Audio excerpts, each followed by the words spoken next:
কেপিএমে উন্মুক্ত knockout minibar football টুর্নামেন্টে উদ্বোধনী খেলায় ফকিরাঘোনা বিজয়ী এম বাবুল, কাপ্তাই রাঙ্গামাটি থেকে।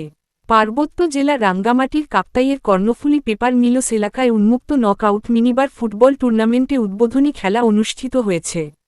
সোমবার ২৮শে জুলাই বিকালে এই খেলার উদ্বোধন করা হয়। সাবেক ফুটবলার ও কাপ্তাই উপজেলা ক্রীড়া সংস্থা অ্যাডহক কমিটির সদস্য মোহাম্মদ আসলাম খানের উদ্বোধনে উক্ত খেলায় প্রধান অতিথি উপস্থিত ছিলেন ক্রীড়া সংগঠক ও সমাজসেবক এবং সাবেক পার্বত্য মন্ত্রীর ব্যক্তিত্বগত কর্মকর্তা এম আর হোসাইন জহির। এই সময় তিনি বলেন, বর্তমান সরকার খেলাধুলাকে বিশেষভাবে গুরুত্ব দিচ্ছে। ক্রীড়া উন্নয়নে সরকারের পক্ষ থেকে সর্বাত্মক সহযোগিতা করা হবে।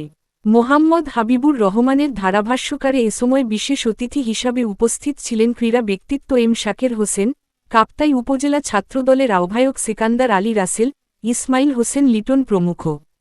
৫০ মিনিটের নির্ধারিত খেলায় ফকিরাঘোনা ২-০ গোলে কিংস অফ সার্কাসকে পরাজিত করে। খেলা পরিচালনার দায়িত্ব পালন করেন শানু সজল ও কৃষ্ণ। খেলা শেষে বিজয়ীদের হাতে পুরস্কার তুলে দেন প্রধান অতিথি সহ অন্যান্যরা। এ সময় এলাকার বহু ক্রীড়ামোদী দর্শক উপস্থিত ছিলেন।